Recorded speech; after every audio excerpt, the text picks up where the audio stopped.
How's that? Ooh, good evening. Well, first of all, I want to tell you how happy I am that we're here. This is probably one of the most unique birthdays that I think I've ever experienced. And I am 67 years young today, so I feel every ache, every pain, but that's another story, right? First of all, I want to thank my beautiful wife of 33 years, Tammy, and our two wonderful boys, and our daughter-in-law, Brad Jr. and Ryan and Brittany. She's gone through a lot with the last 5, almost 6 years, with the way campaigns go, the way elections go, the way the expectations of the public is, and that good old thing called social media. But I think we've all experienced those things, and we all have our pros and cons to them, but everything has a purpose. And I kind of want to start off a little bit with a Bible verse from Proverbs 3, 5 through 6. And I want you to take the word seriously, because I do as well. It says, "Trust in the Lord with all your heart. Lean not on your own understanding, but in all your ways acknowledge him, and he will direct your path." Trust me, I had no idea what path the Lord wanted me on. I went through the fire service career thinking that was my path. I went for a brief election time and served as a council member in another state, in another city, and the Lord kept pushing me there. Then we migrated to beautiful Eagle, Idaho. I thought I was retired. I thought it was done. I thought now we're going to just deal with whatever things I drop, whatever retirement brought our way. But the whole time, I was always pressed and pushed to that one phrase, trust in the Lord with all your heart. And I'm not up here to do a sermon by any stretch, and I'm not a preacher by any exaggeration. But those are the words that they resonate in my mind and my heart daily, and that helps me through some of the times when I'm not really ready to continue with the journey and the responsibility that he's put on my heart as a calling to serve you, the citizens of Eagle. I thank Tim Bunn and the Eagle Nash Church. We started off here at this church. I've got fond memories of this place. I started a safety campaign team here. Some of the people that were on that team are also in the audience tonight, and I appreciate the dedication they put into this place, especially in these kind of times, right? We all know every week it seemed to be something new happening of dismay and confusion, heartache. I thought 9/11 was bad enough, but it just seems to be continuing to go down a path that I don't think we're all ready for and we all really want to experience. But collectively, as a community, we can get by the hard times, but we have to communicate with each other. We have to educate each other. And those are the two words I use in everything I go to and speak at. And mainly, most of the time, is I want you to educate me as me being a sponge. And the things I absorb, I'll squeeze out some of my knowledge to help you guys out. But also, I want to be the recipient of this knowledge that I obtained, because it just makes me a better person, I think, all in all, whether I'm in a leadership position or I'm in just a following position. I think the other friends that attend tonight, I appreciate them. And I also appreciate Brandy and your Chamber of Commerce, the hard work you guys have put in here. Of course, Val Nova being the title sponsor this evening. I appreciate you guys and all the work you've been doing. And I'll talk a little bit about some of the other projects in a few minutes. But I also want at this time, I'd like our elected officials, my city council members, to stand, please. Melissa Gittelsberger, Craig Kwame, Mary May, and Helen Russell.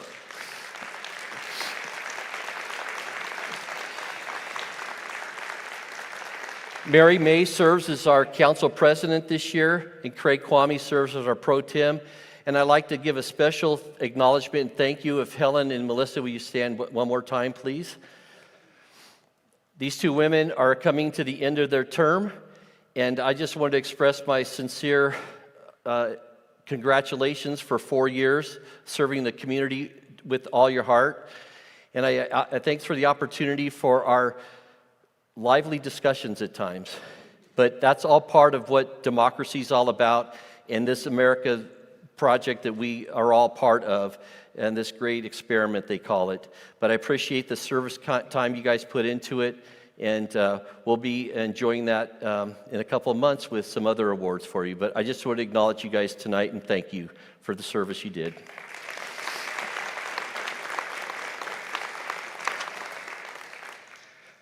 All right, there's other things that I want to get into a little bit about the budget, and I might dance around. I'm not going to dance, but I might move around up here a little bit and kind of point out some things.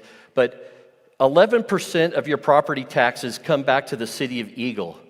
That means we have 10 other taxing districts that all of your taxes go towards, and some have 11. If you're in the flood zone 10, District 10, you may be part of 11 taxing districts. But these are all of the places that your hard-earned tax dollars go. And I just wanted to recognize these groups. I'll talk a little bit deeper about them as we move on. And I'm not sure if you can actually see, but this is a breakdown of the percentages. Like I said, I'm going to move over. But if you can come up, you see this item right here. And it gives you an indicator of just how many dollars, what's the percentage of your tax dollars that come back to the city. We have a very extremely low levy rate. These are all levy rates for your taxes. But the interesting thing is, if you get all nerdy about it, we're at 0.00046. That means for every $46 per $100,000 of taxable revenue, property tax, that's what the levy rate adjustment and calculations out to be. It's one of the lowest in our state, folks. We do a very, I think, an exceptional job with the tax dollars that we bring into the community. And you're going to see, and we can go to the next one if you want. We're going to see the fact that we have through Compass, our Community Planning Association, we have an estimated population now of 38,920 citizens. With that, we have a $68 million budget, and at first that looks like a lot, until you start factoring in things like 9.6 of that is the revenue that we generate. 5.2 million of it is the property tax that we take in from each and every citizen that has property in our community. We also have carry forward. We have franchise fees, impact fees, and other fees that help offset that balance. Because if you look at the revenue stream that we have sales tax that comes into us, we have property tax, and we have liquor tax. Those accumulative values come up to $9.6 million. That's quite a separation between 68 and the 9.6, and this is just the property tax you're looking at here. So the interesting thing is we have to be very creative and very frugal with your tax dollars. So the opportunity to waste money in this city does not exist. And we have a really diverse and very dedicated city clerk and city treasurer in their department. We'll talk about them a little bit in a minute, but they're required by law to make sure that those budgets are to the penny. And if not, all of us would be in big trouble. And none of us want to be in big trouble. I don't think anybody would like to go down any of those rabbit holes that sometimes society, and yes, there's been other communities that have provided that, hey, get rich quick type scheme. That does not fly in the city of Eagle. And I just want to make sure that you know how hard these staff members work to make sure, and these city council members vote to make sure your tax dollars are used appropriately. All right, we can probably move on to the next slide.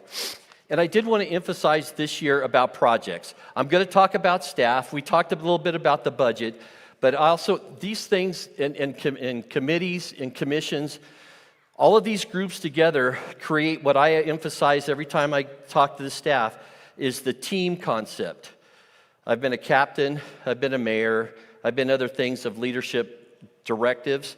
Trust me, those are one of the harder positions in life. It's easy to get on the back. When I was a fireman, before I became a fire captain, it was easy to sit on the back and just wait for the chief or the chiefs and the captains to tell what do you want me to do? Pull the hose, do CPR, do whatever. We just followed his or her directions. This isn't an autocratic position, folks. I'm just one of the team players. It just happens to be that I'm the captain of the team for Eagle. That's just the way it goes. People voted me into this position.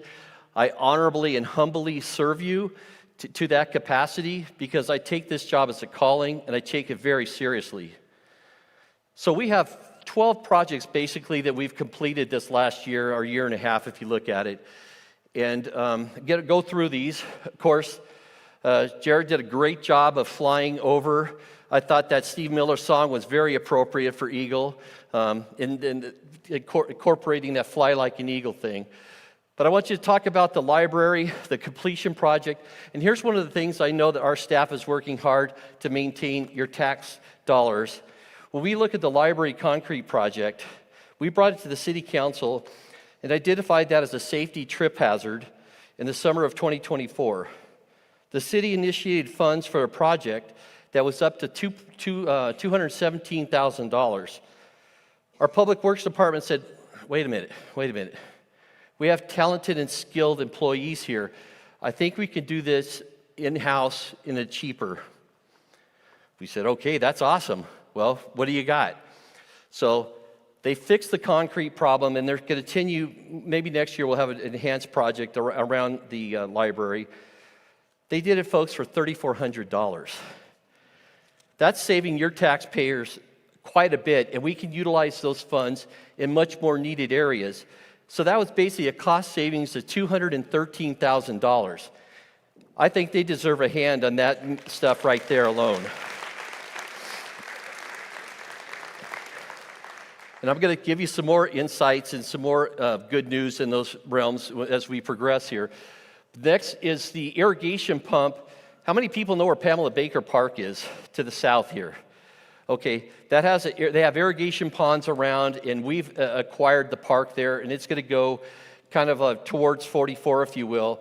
And so there's some ponds that ebb and flow. Well, we needed an irrigation pump that would adequately keep the levels in tune so we can do the landscaping sprinkler systems adequately to keep your park healthy and green. Once again, the estimated budget brought to council was $217,000. I'm sorry, that's not the right number there. It was, let me go back. Don't want to get the wrong numbers here. It was $218,000. You can see how these are pretty close by.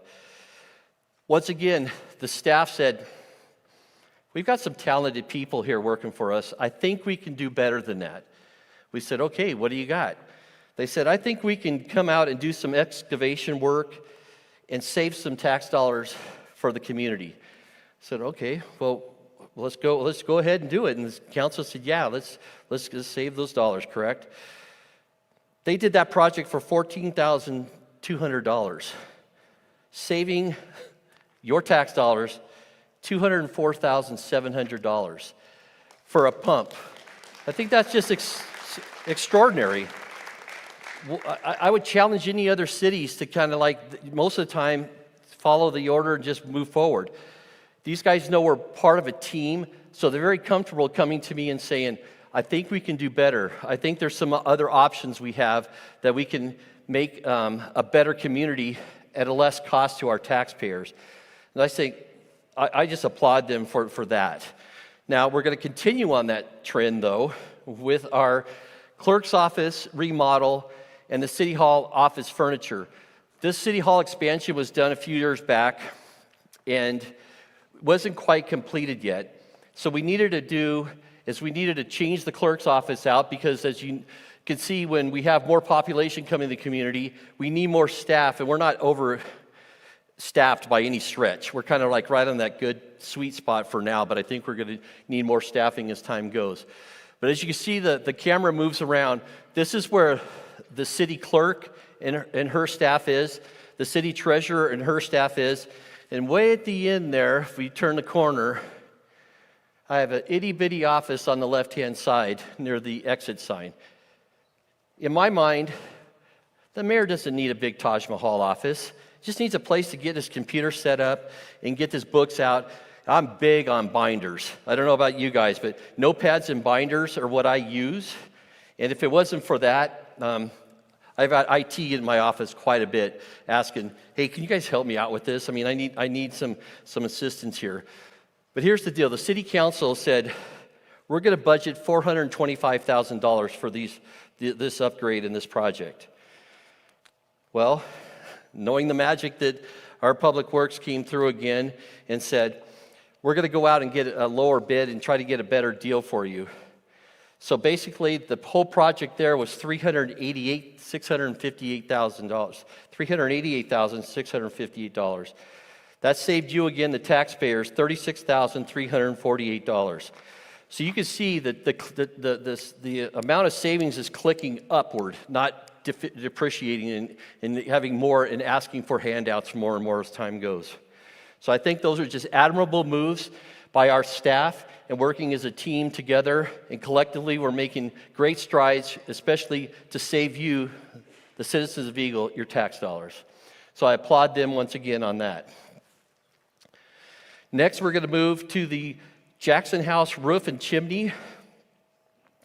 We estimated a cost for $70,000 for the shingles and the re-roof of the Jackson House.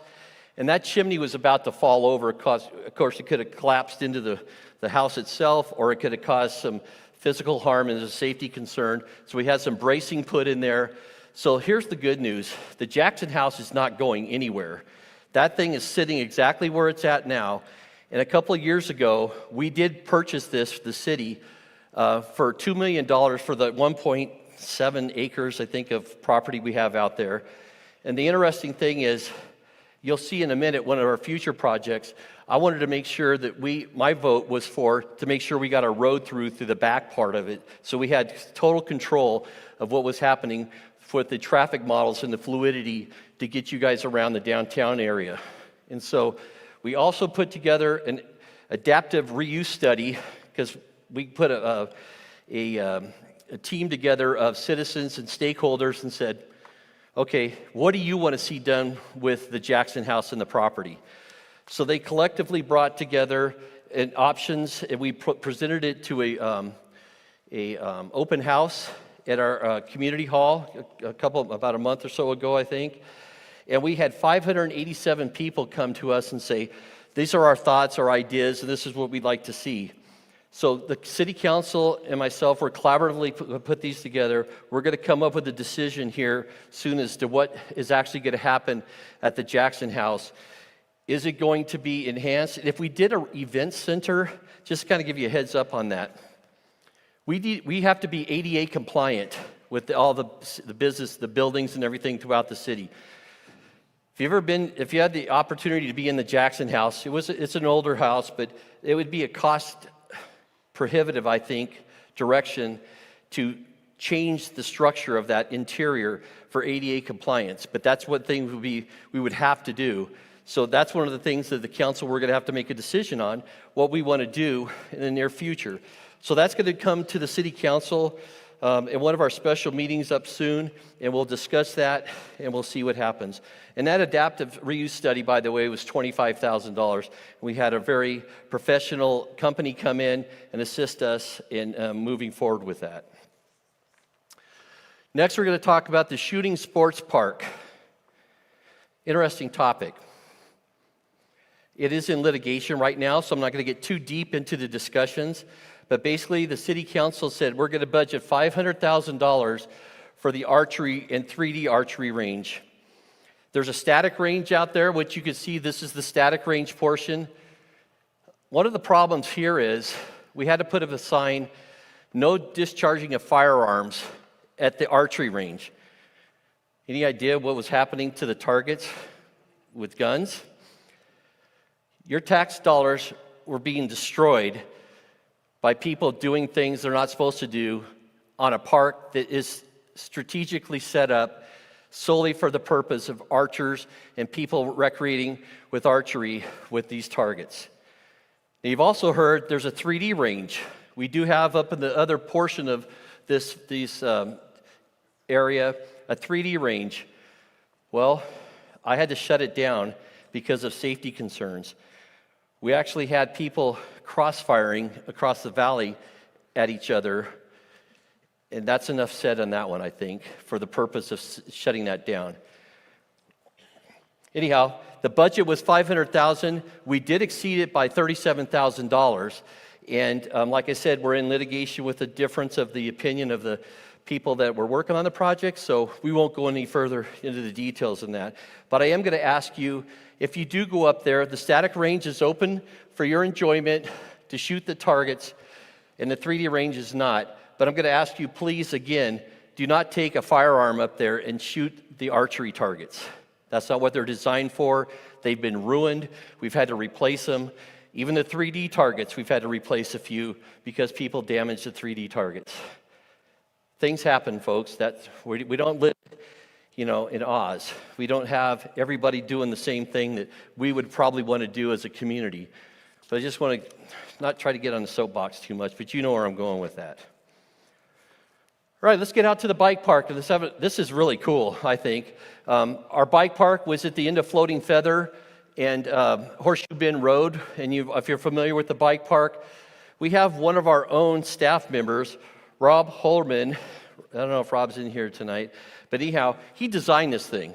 He designs a lot of the trails up there. He's a very talented man. He did the concrete jungle for us a couple of years ago, and up there. And the bike park is absolutely amazing. I was privileged to attend the BMX races a couple of weeks ago, and from the kids all the way up, there was a guy 94 years old, riding a bike on these, event tracks, these oval tracks. I was going, oh my gosh. Anyhow, but they have categories for seniors, I guess, that can do that. But the point is, this is where I saw family value in the city, in our community. From little kids all the way up to, like I said, elderly adults. They were a family-oriented community, and they all helped each other out. If there's a bike broke, a kid got hurt, they were on it. They were fixing it and trying to be part of the community of their sport. And I just think that's a great thing to look at as we structure events throughout our city, is how collaboratively they come together as a community. So I'm looking forward to the other trails that they're going to be working on soon, and we will convey those out to you. Might do another Mayor Minute up there one time and kind of give an update of what's actually going on.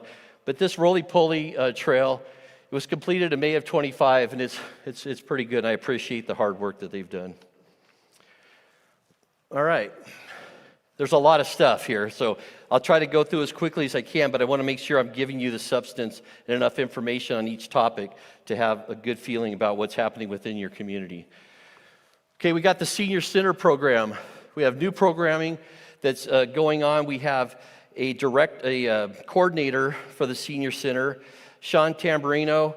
He's been doing these events for a couple of years now. His daily attendance has gone up 300% since he started. He's a very talented man, by the way, too. And if you've been to these senior events, they've sang songs. Laura has sang songs with him, and it's a pretty popular time to have events going on there. But some of the cool things they have 100 classes and events each month. And the other thing is they do things kind of like the following. They have fit and fall proof classes, which I think is important. Chair volleyball and chair yoga.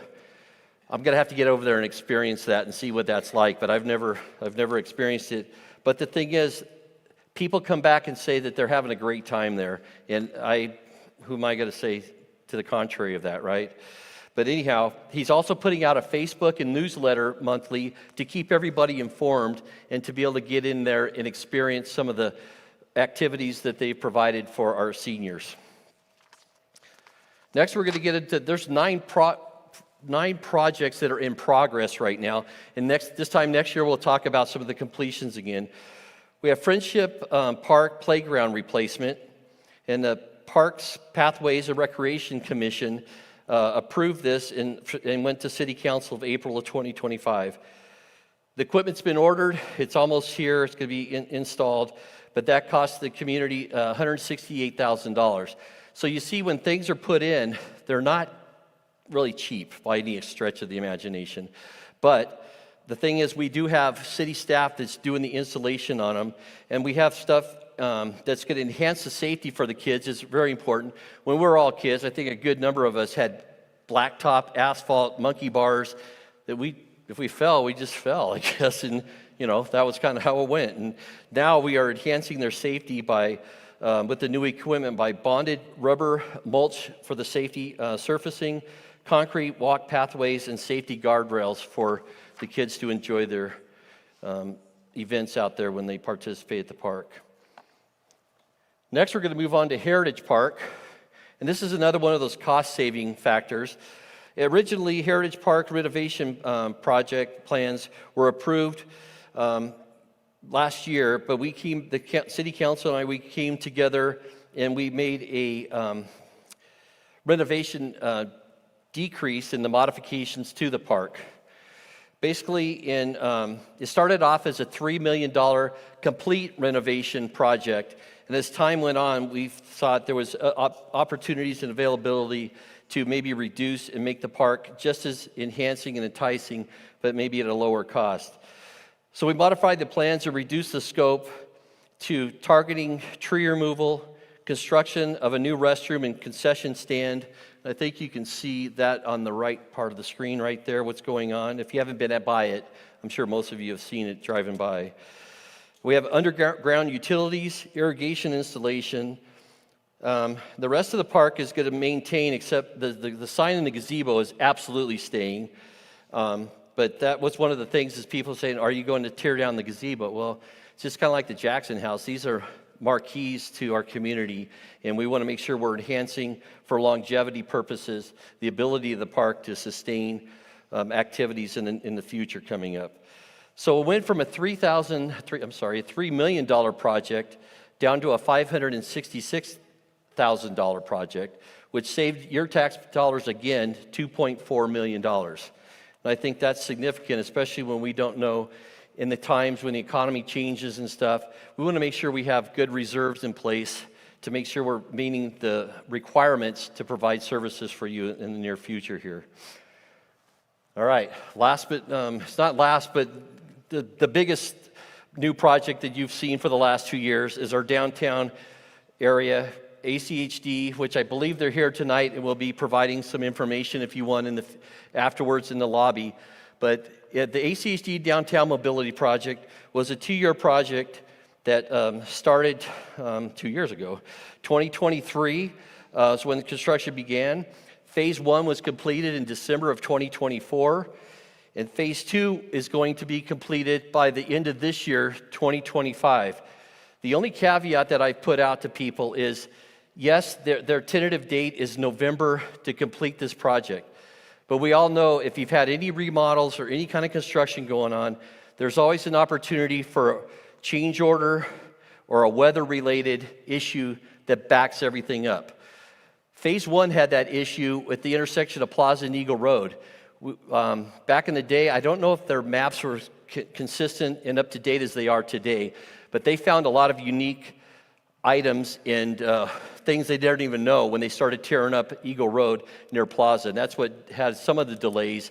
And we were just praying that no fossils were showing up or an Indian burial ground, because that would have stopped everything completely.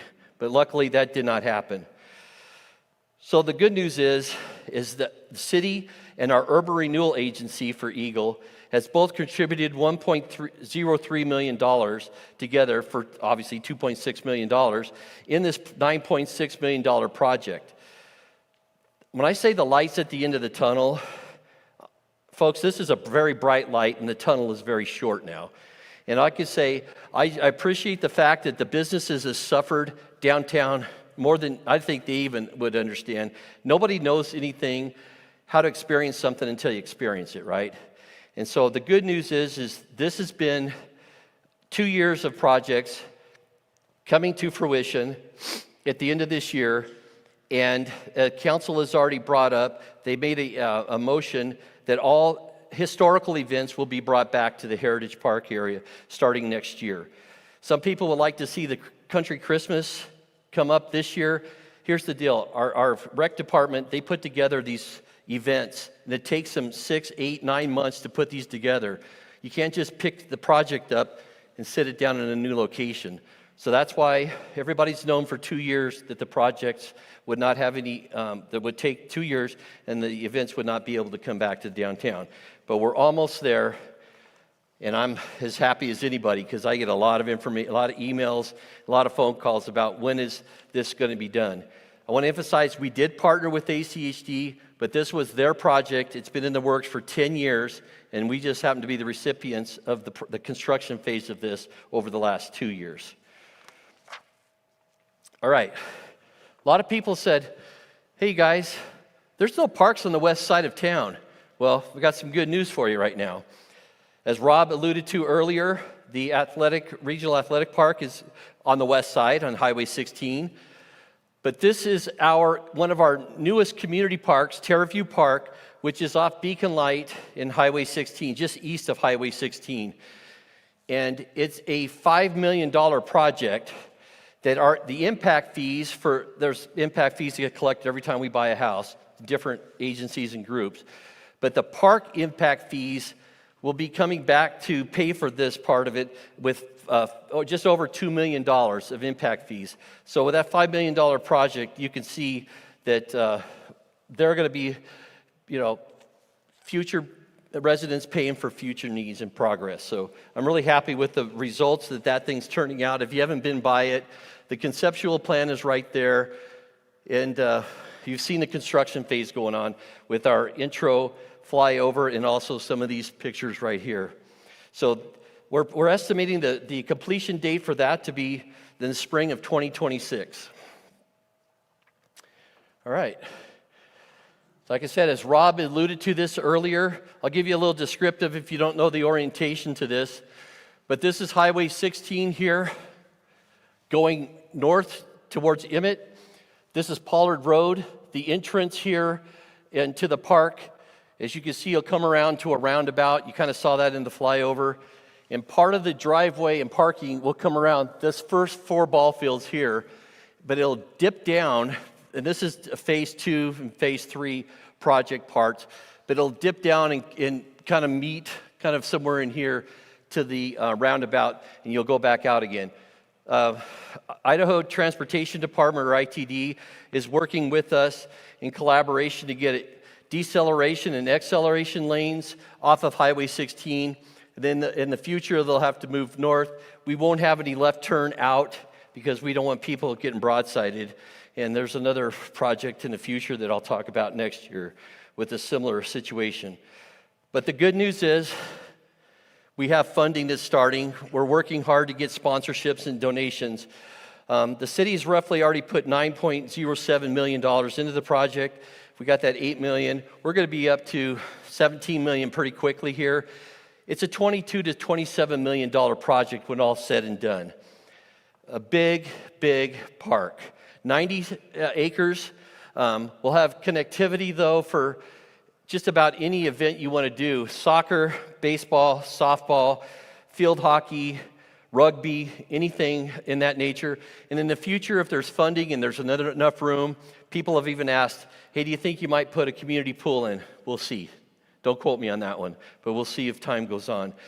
So as we progress through, we'll keep you up to date as what's happening with the regional park here, and I want to make sure that people know, and the biggest thing was that yes, we're moving forward in a positive direction. Yes, we're starting to get funding.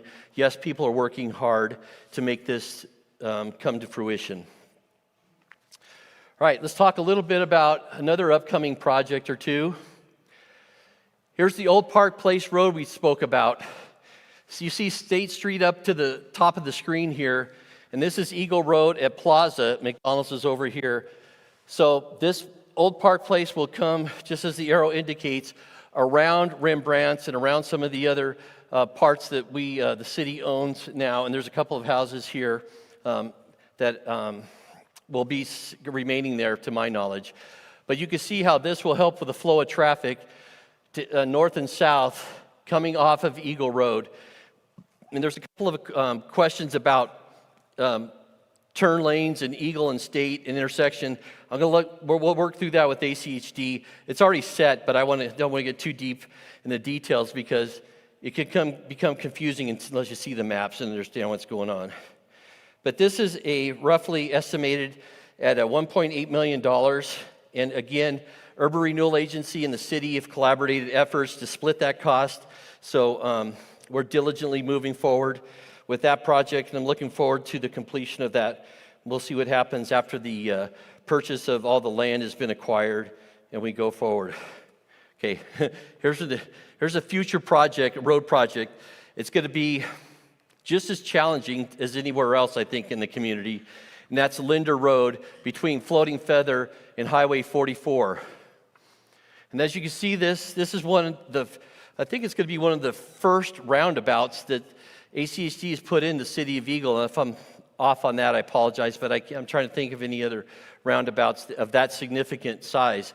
But basically, this is Floating Feather, and this is Linder Road, and this will be the roundabout area. And they're going to go from a 3-lane to a 5-lane road between that short area. It's a $20 million project. The city's putting together $2 million of it to help with our cost. Make it kind of like a boulevard. If you're familiar with Hill Road over here, you'll see the medians in the middle with trees, vegetation, landscaping. It'll enhance the quality. It'll look similar to the other roads within our city of Eagle. So I think the fact that we're putting $2 million into it is a great investment for what the return on that's going to be. But that's starting, I think if it's not the end of this year, the early of next year. But some indicators were, shake your head, Aaron, if I'm right, the end of this year? Okay, I kind of see your head going, but yeah, all right, yeah. Okay, November, good. All right, and I hate to put a timeline to it because the mayor said November, and then it ends up being December or January. So I don't want to lock in times and dates because things come up that are unforeseen, and then we're off into that realm. So, but basically, those are the two upcoming projects for that. And I'd like to move on to this is probably the most exciting thing for me personally, because I also serve as one of your fire commissioners for the Eagle Fire District. And this is a collaborated effort between the city to have our own shop finally, and the Eagle Fire District have their own dedicated training facility. We're thinking about around the $5 million thing. The fire district is putting in over $3 million. The city maybe around $2 million, but we also bring in 7 acres of land to this. But you can see the conceptual idea. In the middle here is the training facility for the fire district. They'll be able to come in, utilize simulated responses. There'll be no smoke going out into the community and air pollutants coming up of that nature. It'll all be enclosed, so we have a good exhaust system to help out with that. But you can see to the right, kind of the area. If you go to Floating Feather eastbound, you dead end into Horseshoe Bend Road, kind of like where the bike park is. It's that first section of land you see if you would drive straight into it. So that's 7 acres there. The fire district's new Station 2 is also going to offer 2 acres to do opportunity for materials to be dropped off in that area. And so we're collaborating efforts with the different agencies to, again, save your tax dollars. And I think that's one of the most important things here. So we look forward to that, beginning construction, hopefully sometime in the early 2026 year. And I think this is going to be an exciting thing. It'll free up some of the parking at City Hall for you to come and when you attend events at the Civic Center. And the equipment will all be off for the public works, water, and things of that nature. All right. But last but not least, let's talk a little bit quickly about fiber. There's been some recent updates on the fiber program for the community. It's moving forward. The feds just gave to the states BEAD money. BEAD money is an acronym. It stands for Broadband Equity, Access, and Deployment. And basically, we just got awarded almost $4 million to help bring fiber to the northern parts and the people that are not serviced as well in our community with fiber. So it's moving forward. There's a lot of dynamics right now, a lot of moving parts, but we're also going to be, we just put RFP or request for proposal out for people to come and participate with that as companies. So we're looking forward to what's going on there. Okay, and that's really the projects. Said a lot, right? That's the projects right now. But let's turn into something I'm really excited about. Let's do some recognitions and some praise for our own citizens and some of the people that have worked hard as volunteers. And we'll get into the staff in a minute. But at this time, I'd like Tom and Andrea Kowalski to come up to the stage. And then if Lori Whitaker can come and assist them. It's gonna be a good day, a good vibe. I'm in a little Postmates in my tie. Turn the music up on a long drive. Make a little love in the sunshine. It's gonna be a good day, a good time. As long as I got your head in mine. Would you wanna live any other way? Wake up every morning, look at you and say, it's gonna be a good day. Da, da, da, da, da. All right, as you can see that the video already showed. So basically, Tom and Andrea walked Highway 44 between Eagle Road and Dutch Brothers and collected over 30 huge bags of trash on their own, just as a volunteer, a good citizen. I think that's exemplary volunteerism for any community. And this year, Lori nominated them. I think it's most appropriate for her to award them with this. We're so happy. This is the type of people I think Eagle is all about. And I'm just so proud of them, and I'm thankful to them. And I didn't even know about it until Lori brought it up, and I said, that's why this highway out there looks so clean. Yeah, because they've been doing a great job. But the thing is, I'd like to present them with this year's Soaring Citizen Award.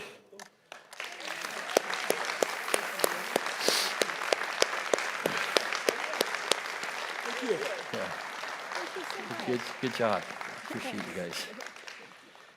And I appreciate Lori having a vision out there. And as she patrols the trails and the pathways, and she's hired to keep everything clean, but she recognized this hard work from volunteer citizens on their own. They didn't do this to get an award. They did this because they care about their community. And I think that's what's most appropriate for them to get this award. So thank you, and I hope other people get challenged and motivated to follow your legacy with that. Thank you very much.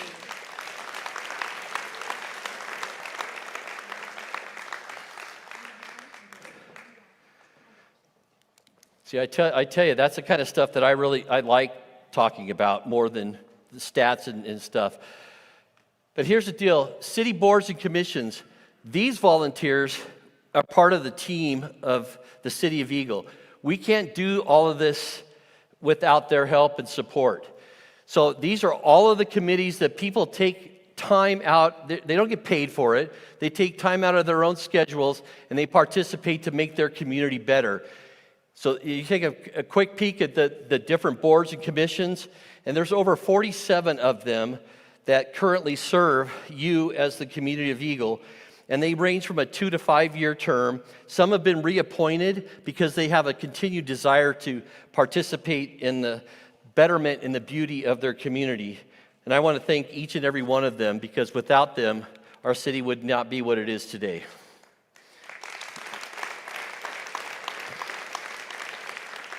All right, and quickly I want to talk about the engine of the city, I call them, because each department, although they are paid staff, these professions, they make Eagle function properly. And that's just exemplary of not only the dedication of the volunteers, but the dedication of the people that they actually want to come and work for Eagle. And that's admirable. And I appreciate the fact they come to work hungry to do a good job for you. And our expectations are high, but so is their motivations and their willingness. So we start off with Director Bill Vaughn of the Planning and Zoning. He has 13 people working under him so far. In the planning and zoning, they work on, obviously, planning and zoning, design review, flood control ordinances, and code enforcement. They also administer city zone codes and work on the comprehensive plan. They're the first stop for the new developments and provide technical assistance through the process. So we appreciate our planning and zoning department. Yeah. Next, we have our public works, and I've already kind of bragged about them a couple of times with some of the cost savings they've put together for us. But Eric Ziegenfuss is their director. They have 21 members in their department. They maintain the city facilities, parks, trails, and city-owned street lights and properties, as well as all the city vehicles.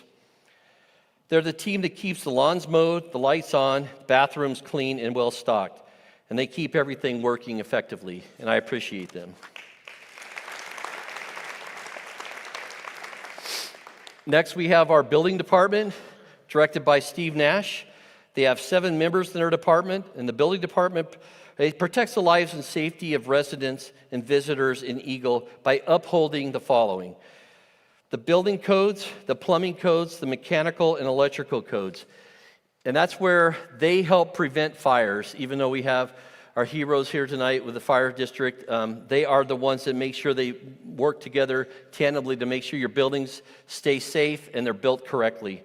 And I appreciate them. They're also instrumental in issuing the permits. They provide all those inspections I talked about, and they make sure everything is done correctly. And I appreciate that department.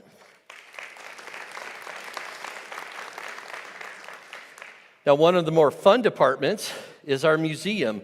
And you'll say, where's the museum? How many people know where the museum is? Yeah, see, it's well placed now in the Civic Center. It's right there, the old chapel, the old church, right between the library and City Hall. Elena Dunn is their director. She has 4 members on her staff and an education specialist that is making her way around and to the schools, and we look forward to the success and the updates from them as they get through the school system here. The museum department runs all the museum historical and preservations, and it was first opened in the year 2001. And I think it was that little tiny hole in the wall on State Street that, and we've progressed from that point to where it is today. And it's just taken off, and it's doing well. And I appreciate each and every one of them in giving the education, the history, and everything the Eagle is all about. Thank you. Next, we have our recreation department. Its director is Brian Allen. They have 9 members. Sean Tamburino is not pictured in here, but he's the coordinator for the senior center. And the recreation department is in charge of programs and events, including, and I'll give you the list, Eagle Fun Days, the Saturday Market, Summer Concert Series, camps and classes, youth sports leagues, Harvest Fest, Night of 1,000 Pumpkins, Country Christmas, and the Eagle Senior Center. They work hard to bring welcoming and engaging activities to our community, and I appreciate them.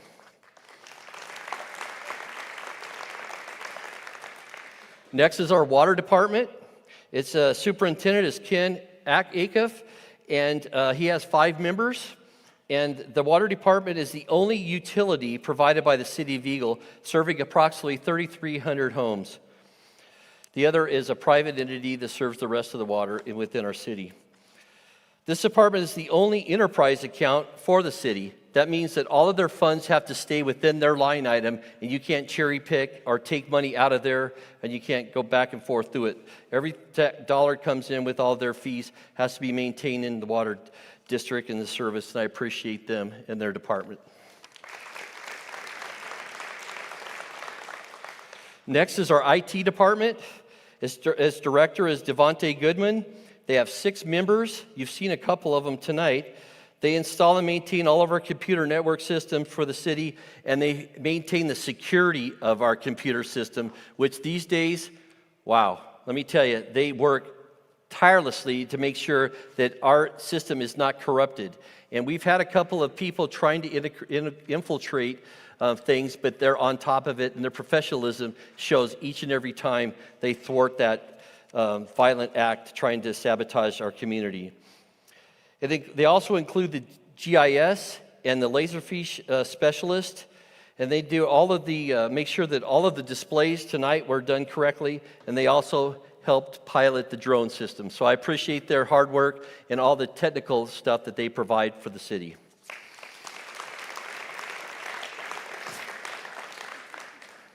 Yes. Next, we have our clerk and treasurer and their staff. Our city clerk is Tracy Osborne. Our city treasurer is Lori Waldemar Lord. They have 8 members in their department. The clerk is the custodian of the city seal and city records. The clerk's office issues city licenses and permits, attends all council meetings and records the minutes, responds to public records requests, and oversees the human resources for the city. The city treasurer administers all the financial functions within the city, including accounting duties, payroll, and the city's yearly budget process. They're all officially known as the Pink Ladies, kind of like the movie Grease.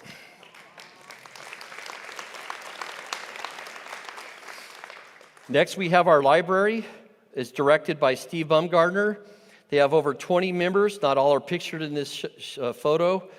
The Eagle Public Library is a city-owned library, and they are busy with each member of the library staff processing nearly 40,000 pieces and items of books and other things each year.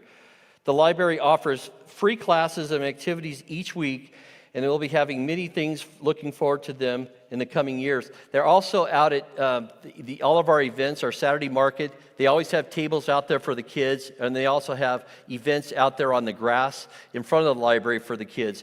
So they're very active with our youth and our children, and the opportunities are well attended because I see a ton of kids out there all the time. So I appreciate them as the library department. All right.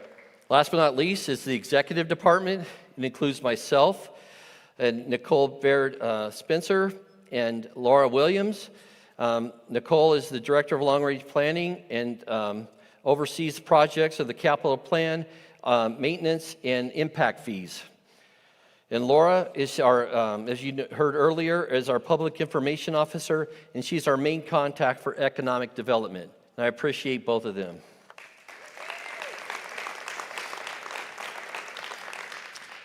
Okay, the next couple of slides we're going to talk about real quick is some of our contracts. Like I said before, not everything is done in-house. So our city attorney is Victor Villegas from Lakey Villegas Law and Policy. And we have our city engineer is Mike Davis and from HECO Engineering. And those contracts, they service in those 2 capacities, and we need them, and especially times like this, to keep everything running smoothly, legally, and done correctly. So I appreciate them.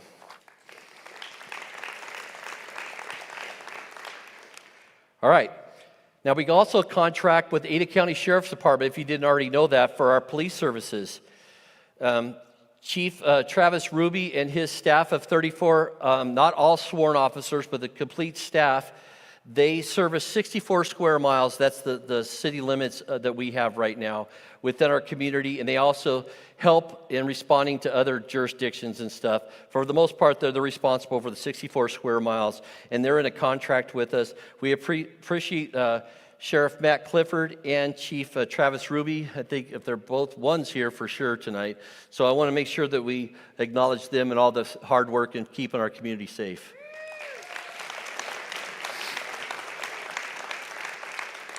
Next, we have the fire district that encompasses roughly almost 100 square miles, 92, 94 square miles. But the city sits within their fire district, okay? And Chief Tyler Lewis is the chief. And Chief, I just appreciate all the hard work, obviously, that you do. I interact with both of these chiefs almost every other day, sometimes on a daily basis. And for Chief Lewis and I, it's in different capacities because I have to wear 2 hats once in a while. But I appreciate the hard work that both of you do. You keep all of your employees safe. You're well-trained. And you do the best job, and I would challenge any other fire district and any other police agency within this country to outdo the fine men and women we have protecting us in our community.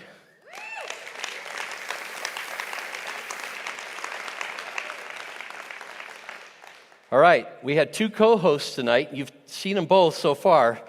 But Brandy, you're going to be leaving us, and I just wanted to tell you how much the short time we've worked together, this lady's enthusiasm and her dedication, it's she's just a bubbling joy to be around, right? So it's going to be hard to replace you. I know they will do a good job, and you'll do a good job helping recruit somebody to take your place. But I just want to tell you, from the city's perspective to the chamber, thank you for your service and your time.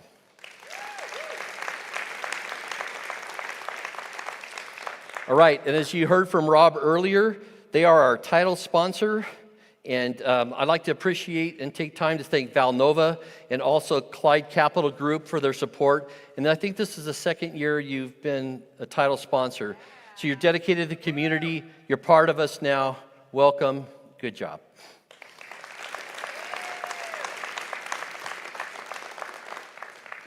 And with that said, that is the presentation for this year's State of the City Address. I hope it was instrumentally valuable to you. If not, I'm sorry. But good night. Thank you.